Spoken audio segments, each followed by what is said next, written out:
Harris County John Doe, 2022, Harris County, Texas, suggested by Flash Legend. On January 10, 2022, a young man was found in what's described as an unattended bus that was parked near an office building in Harris County, Texas.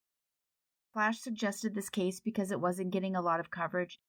The bus he was found on was in an area that the Texas Department of Public Safety described as a common loitering spot.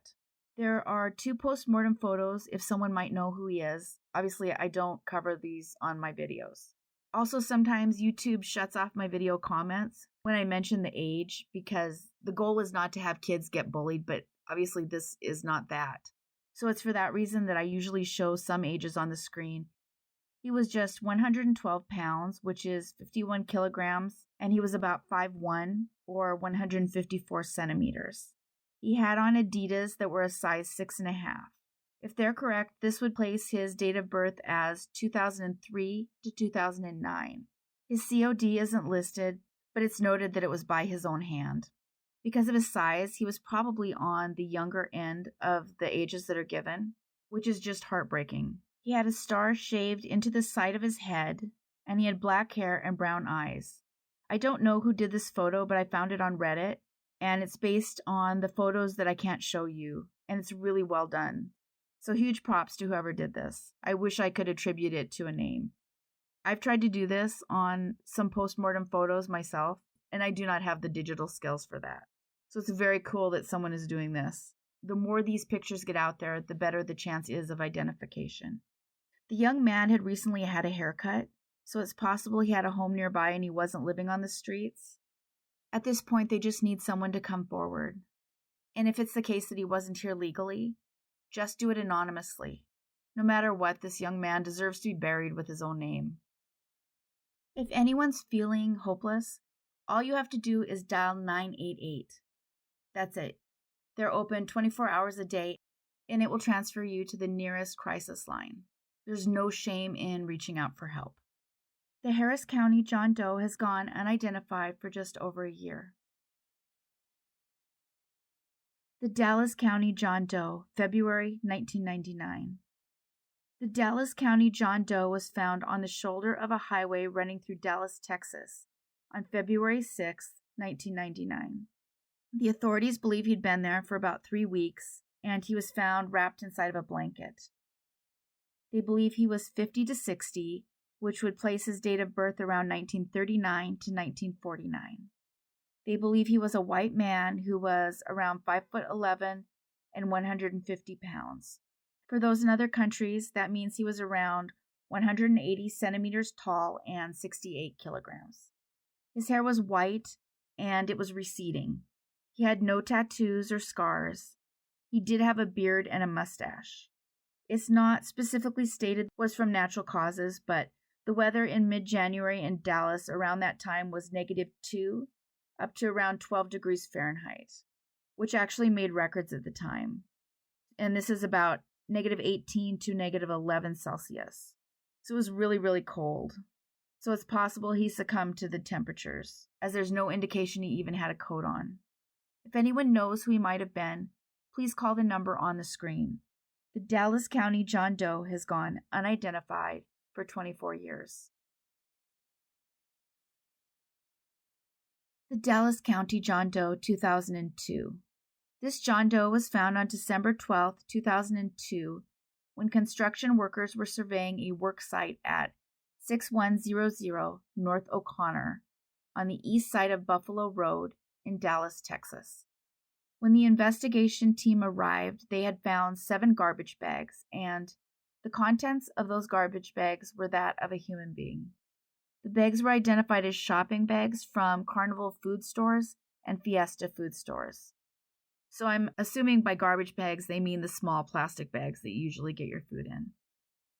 They were not able to, however, find the person's skull.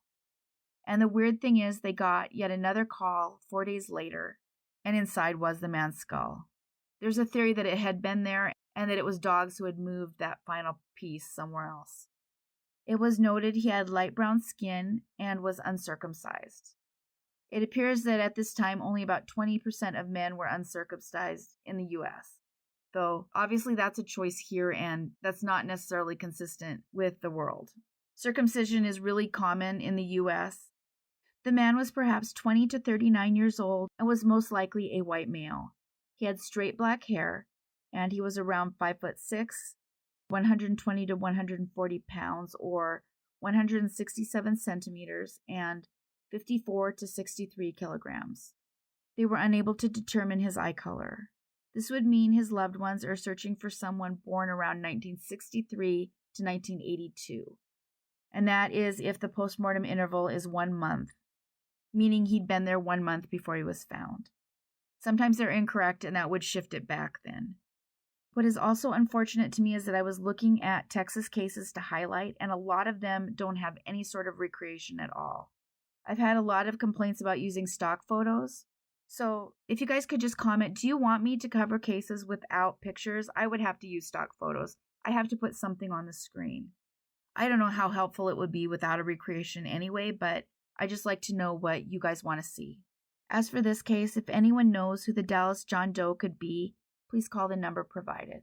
The Dallas County John Doe 2002 has gone unidentified for 20 years.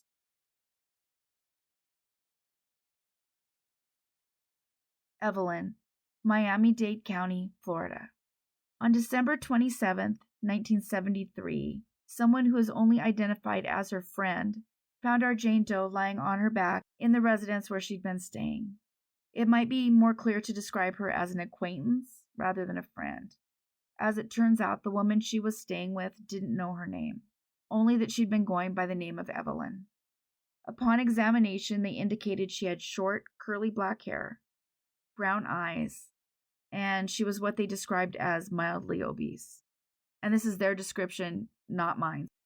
She had scars on her right hip, her left ankle, her left thigh, and inside of her left forearm. She had other scars and healed abrasions on her lower legs, as well as a burn on her right forearm. She was noted as having fatty liver disease, which can be caused by alcohol abuse, but it also is affected by people who are overweight. She had pancreatic fibrosis, which doesn't have a clear cause that I can see, but it can cause severe abdominal pain that's not reversible outside of an early diagnosis. She was likely 45 to 55, which in 1973 would mean she was born 1918 to 1928. She was 5'2" or 158 centimeters, and she weighed around 135 pounds, which is 61 kilograms. It's stated that she doesn't have DNA on file, but it's not clear why.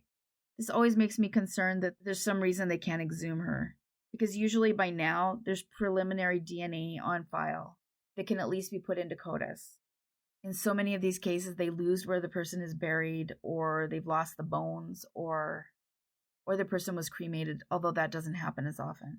Either way, at this point, it looks like the image done by Samantha Steinberg of what she might have looked like is likely the best clue. This is a digitally altered photo based on what she looked like when she was examined. Evelyn Doe has gone unidentified for 49 years.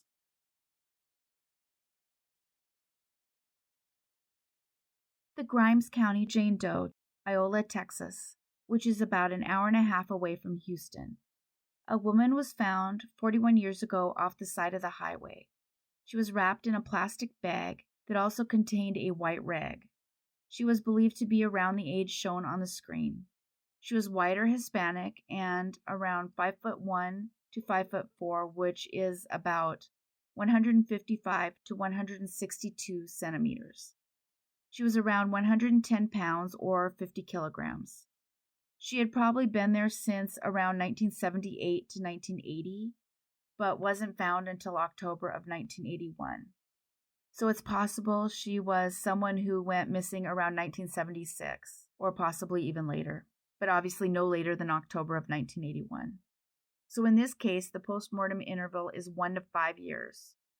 Because we're not certain when she passed away, the ranges of date for her age is wider, meaning that she was born from 1957 to 1967.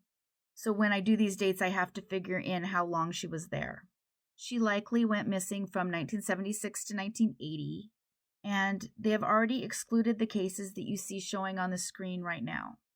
That means they've compared her DNA or dental films or something along those lines and ruled them out. Henry Lee Lucas once again claimed responsibility, saying her name was Cheryl. In this recording I've done today, I actually had to mention him twice, and I hate it so much. He probably is not responsible for this case. He lied all the time. Then again, he gave her name, so I feel like I have to include it, but it's super unlikely.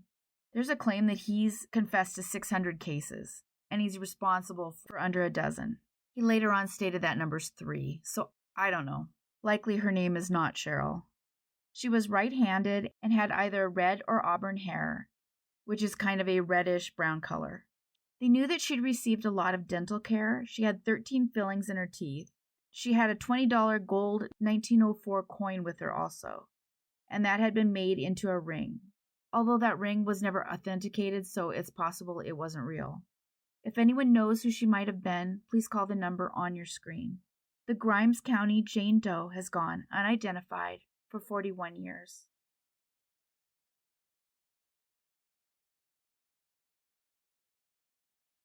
I started looking for Florida cases, and it's a little horrifying how few of Florida cases have recreation photos.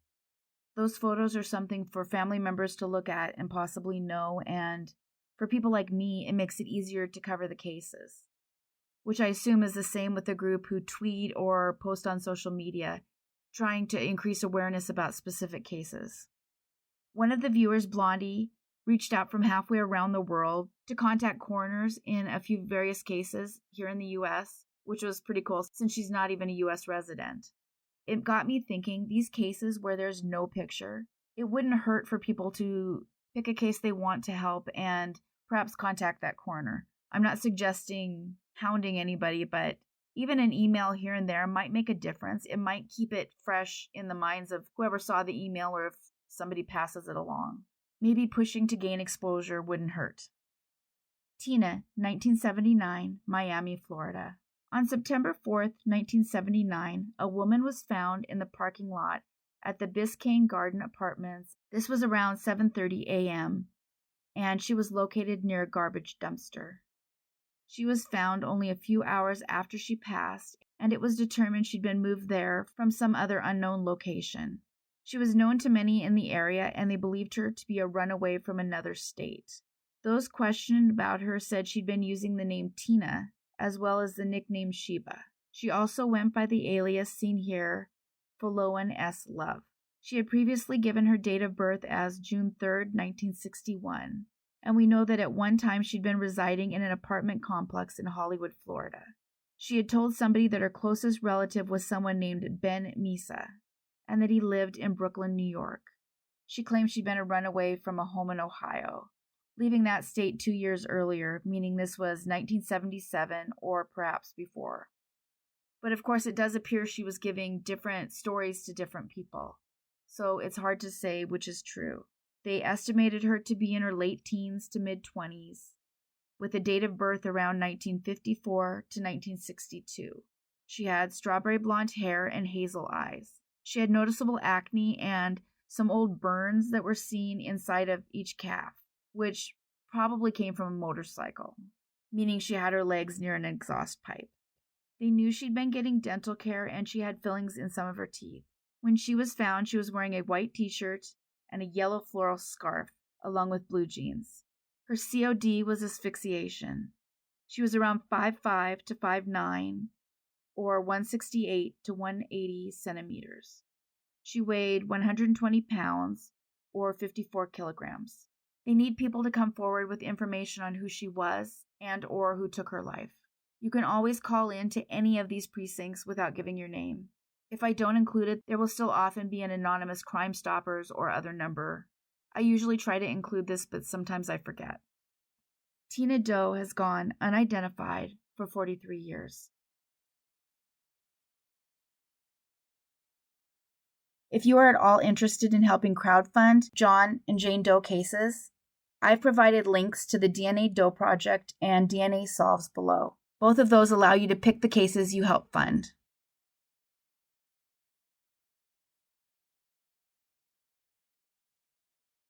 The Orlando Jane Doe, 2006, Orlando, Florida. On October 3rd, 2006, in Orange County, Florida, a dog and their owner was passing by the John Young Parkway and W.D. Judge Road. This was around 8:30 in the morning when a dog would discover a human bone. That's why it's always so important for people to check out any bones they find. It's human instinct to think it's animal, but it isn't always. As a result, the authorities were called and they ended up finding an entire skeleton in a shallow grave. And that was found in a wooded area where there are 2 different known transient camps. There's no way to know if she was related in any way to either of the encampments, but it's possible. Often when someone passes and they're part of a transient population, it's often found that they're buried out of respect and not a desire to hide a crime. There are other indications that she may have been without a home and part of these encampments. For instance, she had very poor dental health, and it was noted that she had not been receiving dental care. Her teeth not only had crowding, but it appears she'd never had any care at all, as there was 0 fillings or restorations. And it's thought she might have been suffering from some dental pain. She had been buried where she was found, likely in 2003 to 2006. So for anyone missing a loved one, that would mean they fell out of contact in 2006 or earlier.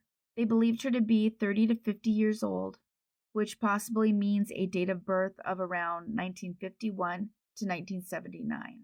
She wasn't overly tall. She was around 4'11 to 5'4 or 125 to 164 centimeters. Her hair was likely dark blonde or light brown, and they believe it was straight. She was of an average build, and they noted she had suffered a nasal fracture, but that had been healed. She also had a maxilla fracture, as seen here. The maxilla fracture was still in the middle of healing. She also had an unspecified injury to her right shoulder, as well as a healed fracture of the right distal ulna, which I provided an example of on the screen. She also may have had a compression fracture of the first lumbar. A compression fracture is serious, and it's usually caused by either osteoporosis or some kind of trauma. And they did note that in this case it was not osteoporosis.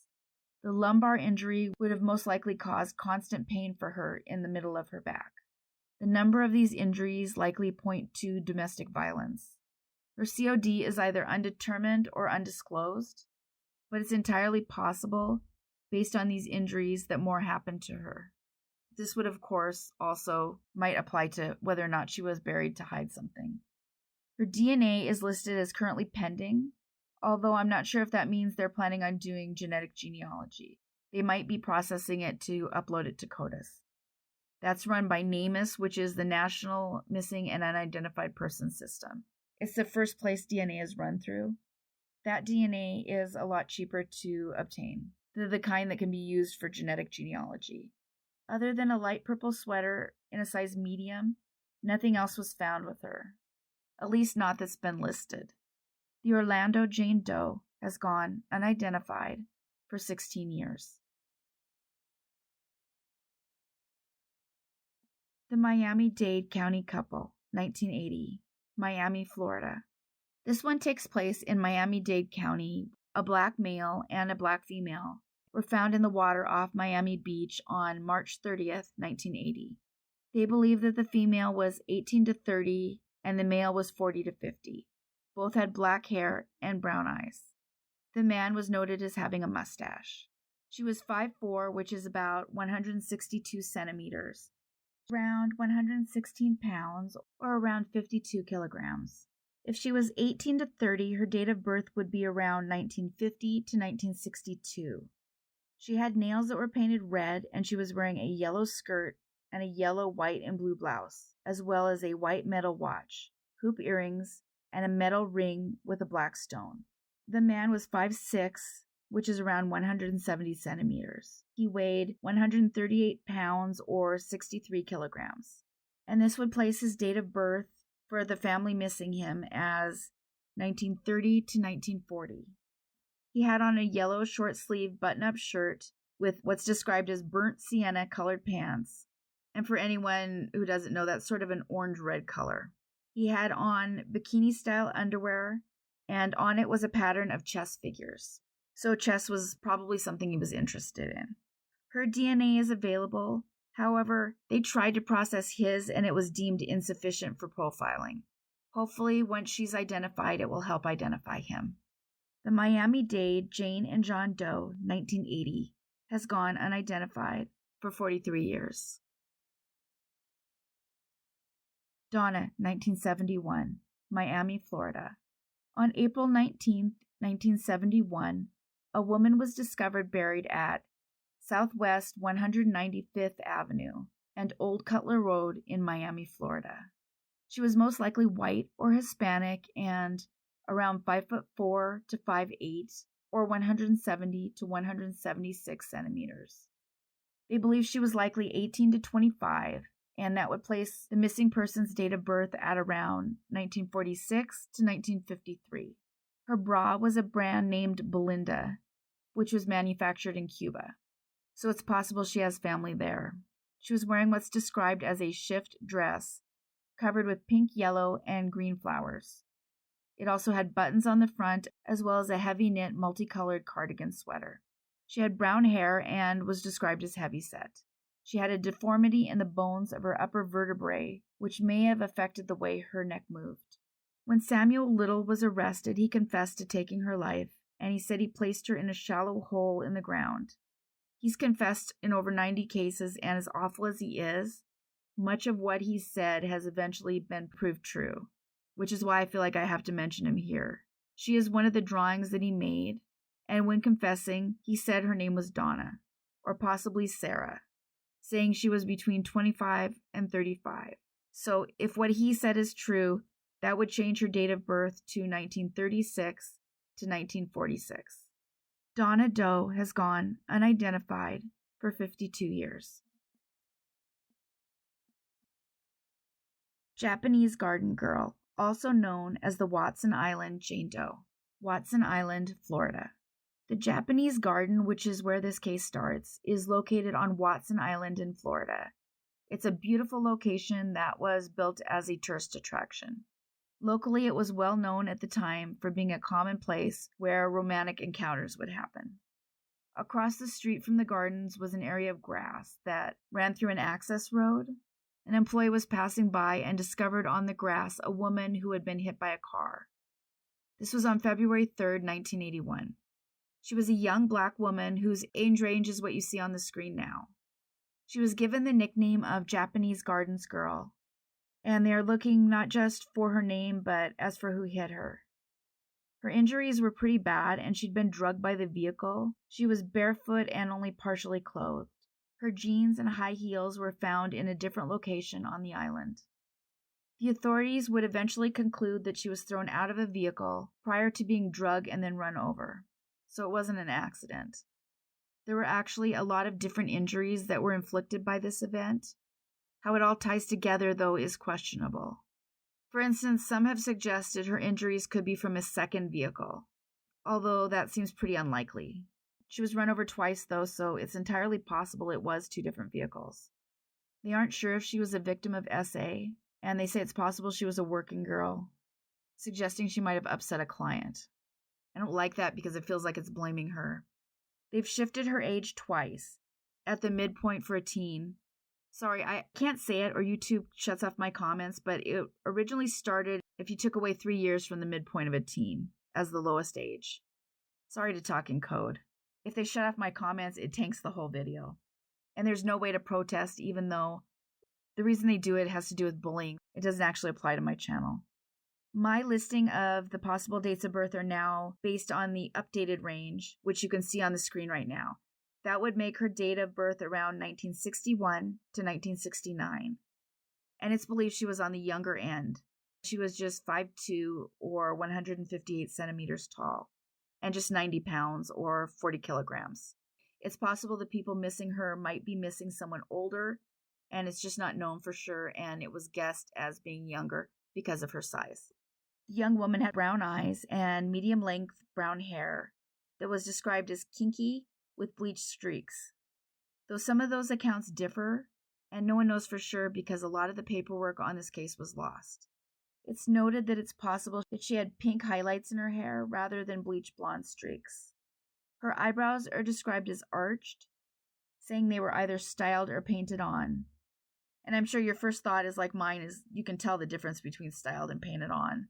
But it appears that the detail was lost with the paperwork over time, so nobody knows for sure. They do know that she had a gap in her teeth and some scars on her neck. She was wearing blue chick jeans that had the words "Wet Dreams" written on the back pocket. She had Town and Country brand high heels, and her bikini underwear said "Rest Area, Visitors Welcome." If anyone has any idea what happened to her or who she was, please call the number on your screen.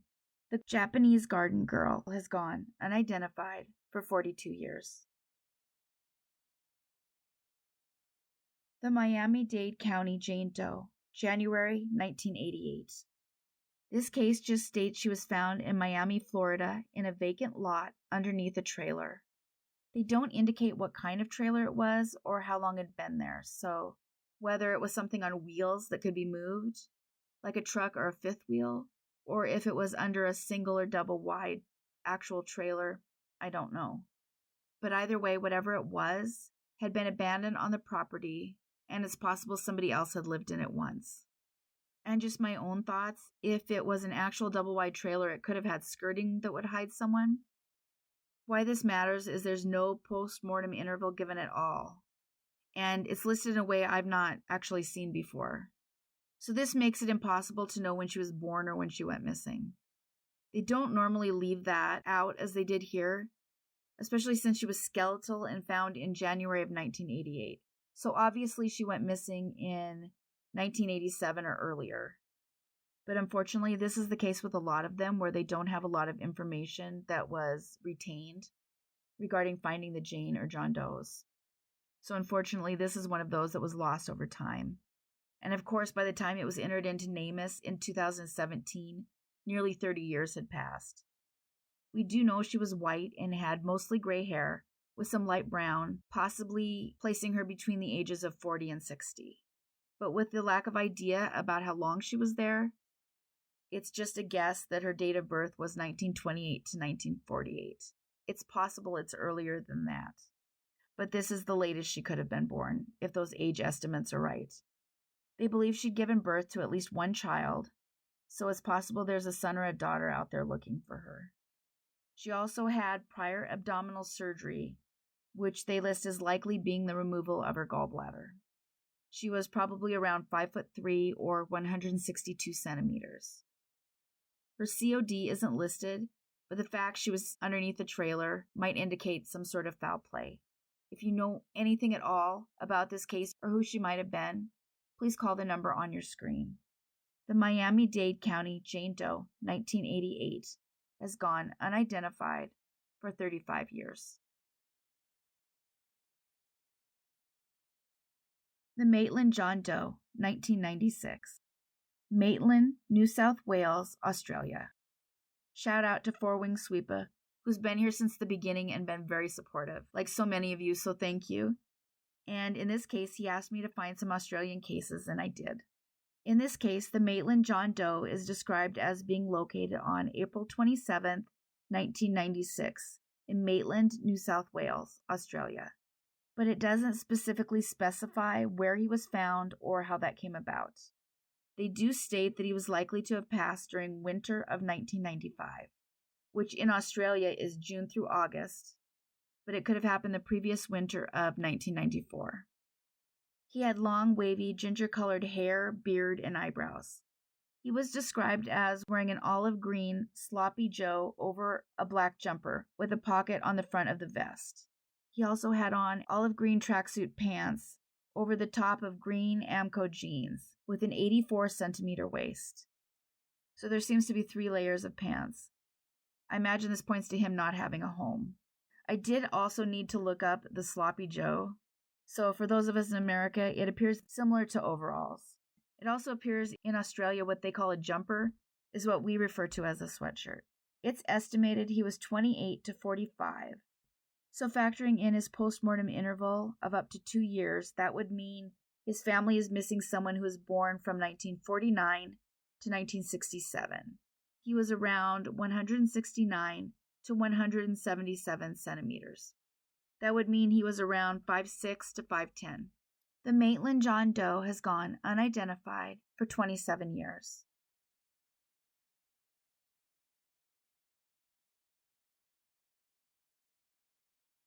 The St.Kilda Jane Doe, also known as Unknown Female 443, Melbourne, Australia. St. Kilda is in Melbourne, Victoria, Australia, and is located within the city of Port Phillip. It's about 6 kilometers or 4 miles from Melbourne. I had trouble finding the population in 1961, but it appears it was between 15,000 and 17,000 people. So it's not huge, but not super small either. This woman was found in 1961 next to the train tracks.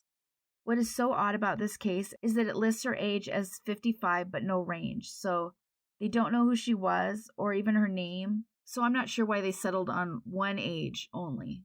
I don't think I've seen that before. But if she was 55 and this was true, this would mean she was born in 1906, as she's been unidentified for 62 years so far. But I don't see anything that means that could be taken as a concrete fact. They do know she was 5'8", 173 centimeters tall. She had a slim build, no scars, and no tattoos. But she did have full upper and lower dentures, which was not uncommon for the time.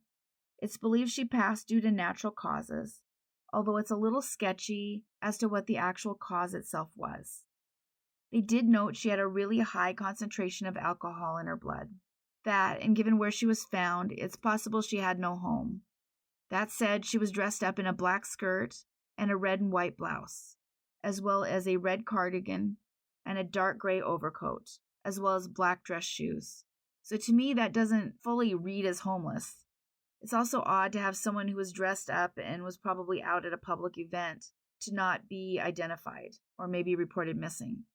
So it's really important that anyone who has any idea who she might be, call Crime Stoppers at the number given. The St. Kilda Jane Doe has gone unidentified for 62 years.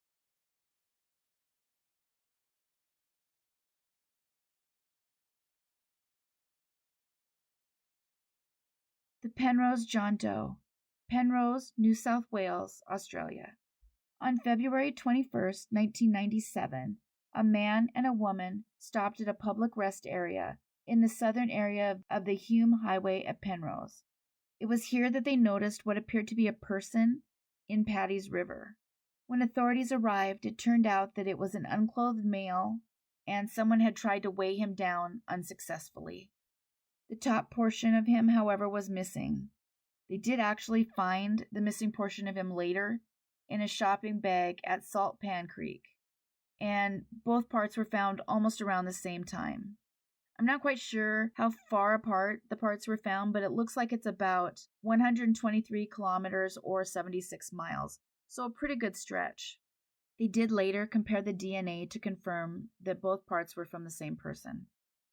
There was an inquest 2 years later, and they reached out to other parts of the world even trying to locate his name, but it did no good.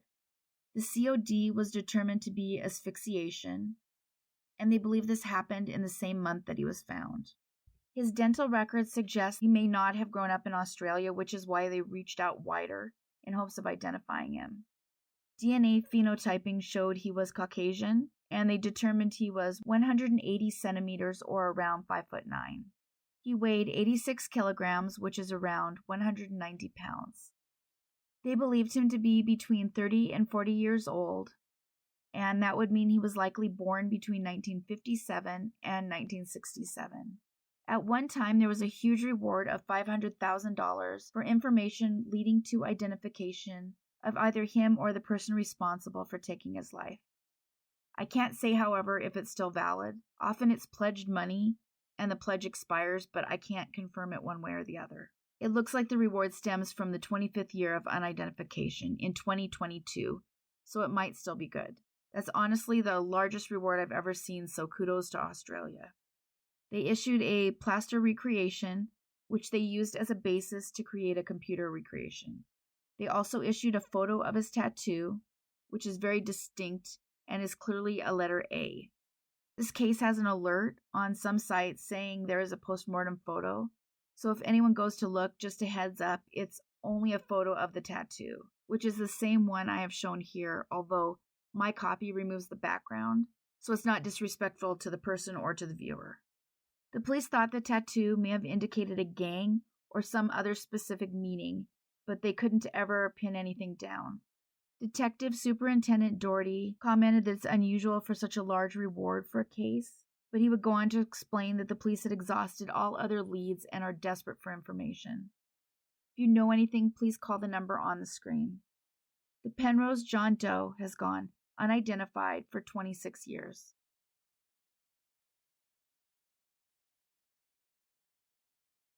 The Nambour John Doe, also known as the Poona John Doe, located in Nambour, Queensland, Australia. This case is a little newer. It takes place in Nambour, Queensland, on September 9, 2008.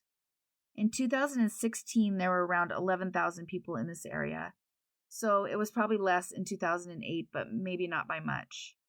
A man was found in the spillway off of the Poona Dam. And for those like me that don't know what a spillway is, according to Wikipedia, it's a structure that is meant to provide controlled release of water downstream from a dam or a levee.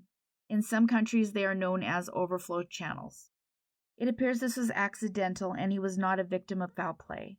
He was likely 45 to 65, which means he was born around 1943 to 1963. They believe he was white and around 185 centimeters tall, which is 6'1". He weighed 102 kilograms or 225 pounds. On the screen right now, you can see some previous snapshots that were done by Parabon, and compared to the true person, they are really amazing. I mean, they are close in a lot of cases. Some of it changes due to environmental factors too, and they usually take into account the age. It's believed based on our John Doe's DNA that he's of Northern European descent. He had fair skin or green or hazel eyes. This goes back to those predictors too. I imagine always with a grain of salt with these, except the idea that it might not be correct and you might still have the right person if you're trying to match somebody up. They do think he was balding and had gray hair, but it was likely blonde or brown originally. He had few to no freckles, a solid build, and a scar from an appendectomy. He had 4 distinctive tattoos. I can't show them here as they are post-mortem shots. I can sometimes isolate the tattoo to make it clearer, but in this case I can't remove the background. So my apologies, but the link is found in the description below. The exception for that is if you're watching this on a compilation video that I would do later. It's too much text for YouTube and I can't do those links on those, so you'll have to go back to the individual episodes. The tattoos themselves are an eagle on the left shoulder, a Native American headdress on the right.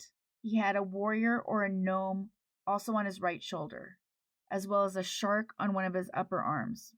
He had an open wallet near his body with nothing in it but a card that said, "Have a nice day," with a smiley face. The police saw this as a challenge from the man that he'd taken his life and he didn't want his identification made. But of course someone else could have done that for the same purpose. They searched hospitals, motels, charities, shelters, and even tattoo parlors. They do believe that he set out to conceal his identity. Some accounts say this was accidental, and of course there's always the possibility someone found his wallet after the fact. So I don't think anyone knows for sure if he took his own life. It looks unlikely someone else hurt him. He had empty blister packs of prescription pills next to him, but not the boxes or the prescription itself. The only possible identification clue was a Plains video rental card for a store that has, of course, closed down. His name wasn't on it, just a partial phone number. If anyone has any idea who he might be, please contact Crime Stoppers at the number on the screen. The Nambour John Doe has gone unidentified for 14 years. The Melbourne John Doe, Victoria, Australia. In this case, our John Doe was found at 427 Nicholson Street, North Carlton, on May 23, 2004. And that is the apartment complex that's shown here. His COD was pneumonia-related illness. They discovered that he'd been living in an alcove among bins and boxes for about 2 years. The only possible spot I can see, according to the description, is the one I drew red arrows to here.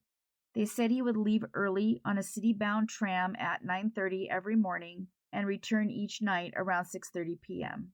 When he arrived, he would always clean leaves or other debris from the driveway in the apartment area, which I believe must be the photo I've added here. It's possible there are driveways on the other side, but I don't think that there are.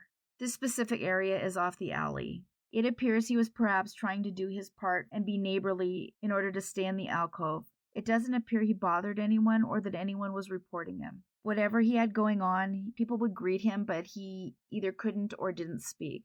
They ran his prints and went door to door, and they resorted to the media, but nothing ever turned up on his name. I am curious if any Australians are watching this about what services are provided for people without homes or people with mental illnesses. I understand the system here because I actually worked within it. I have no idea what the situation would be in Victoria or Australia as a whole. I'm curious if he could have gotten help had he wanted it. I just don't know what kind of supports are in place there. This case itself makes me sad. He was in his 70s. It had to be rough to live outside. Though I find myself being really impressed with the neighbors that allowed him to live where he was. It sounds like he did his best not to bother them, and they in turn let him live his life.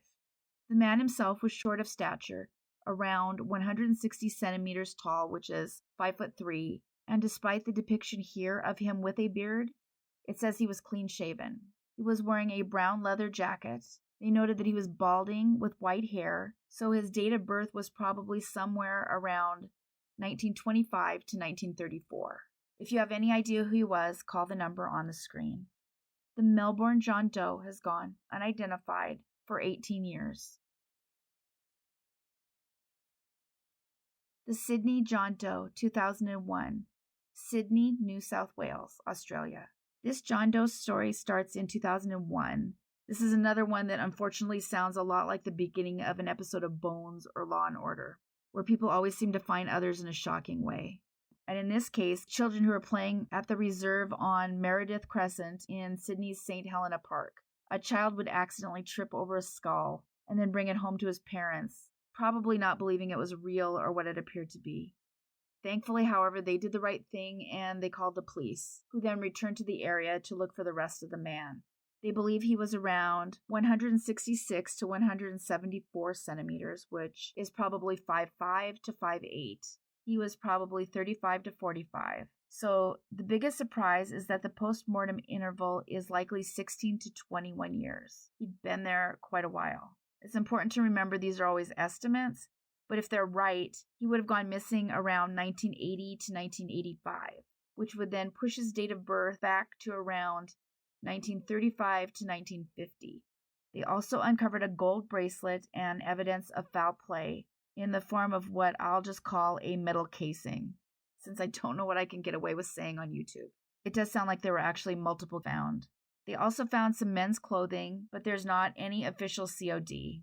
They did multiple analysis of his remains and made inquiries, but so far were unable to uncover any new information or clues as to who he was. They eventually submitted his remains for DNA, which concluded he had dark brown or black hair, brown eyes, and that he was of South Asian and Middle Eastern mixed ancestry. After reading this, I was a little surprised at the depiction. However, they do note that his heritage might not have been obvious to others in his physical appearance. The authorities have asked people who have a friend or a loved one who went missing around 1980 to contact Crime Stoppers at the phone number listed or through their website. The Sydney John Doe 2001 has gone unidentified for 22 years.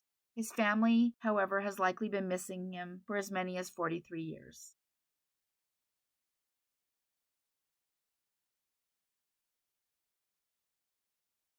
The Fernie Creek John Doe, Melbourne, Victoria, Australia.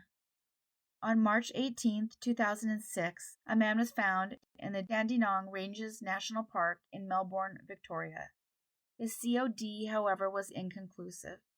They believe he was likely 23 to 27 years old when he passed and around 167 to 180 centimeters, which would be about 5'5" or 5'9". The inquest indicated he died sometime between February 1999 and sometime in 2000. There was a tree with a noose hanging nearby, but there is no proof that was related to this case. Some clothing was found with him, including a purple scarf, pants, and shoes. They recreated what he may have looked like, but so far there hasn't been any indication of who he was. If he went missing in 1999 or 2000, that would mean his date of birth was around 1972 to 1976. If you have any idea who he was, please call Crime Stoppers at the number given.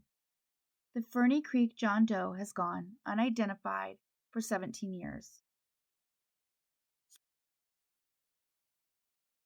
Huge thanks for watching all the way to the end, and a big thanks to all of you who consistently like and comment on the videos.